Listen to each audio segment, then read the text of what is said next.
We got the new exhaust and headers on my Lotus Elise. I live streamed it, so I did not get a chance to do an actual video on it, but I wanted to tell you guys how we got it on there.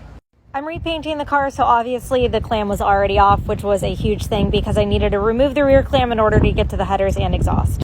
Super easy. We removed the header bolts. We had to do a thing with this.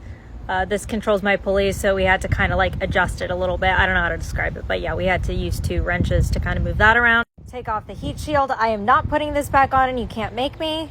Took off this behemoth and these disgusting looking headers.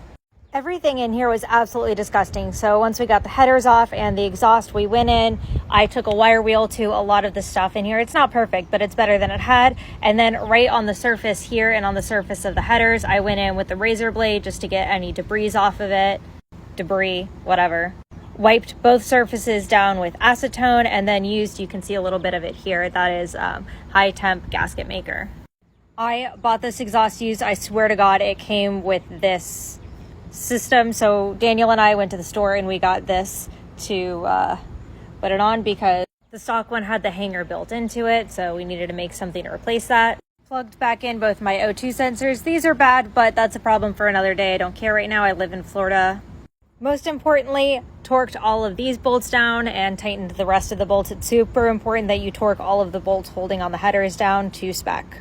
Because I had to pull all of the wiring harness through the bulkhead, I had to reattach my quick release terminals. These were super fast. These are a little corroded. I'll probably replace them when I put the car back together, but you can buy a set for like, I don't know, 10, 15 bucks on Amazon. They're great. Then I attached it to my new Optima battery. This Optima battery is a godsend because I have been using Never Start for so long and they were just so unreliable, honestly crappy batteries. This Optima is fantastic.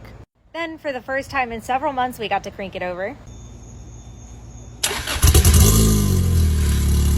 And the new cool thing about this exhaust is it actually dumps out somewhere differently. This will come out to the side of my license plate as opposed to out underneath the diffuser, which is going to look super cool and race car-esque. Next, I'm going to go ahead and do the valve cover gasket, spark plugs, coils, and oil change with some Motul oil and start putting the car back together. So hit that follow button if you want to see the car come back together because I'm super excited.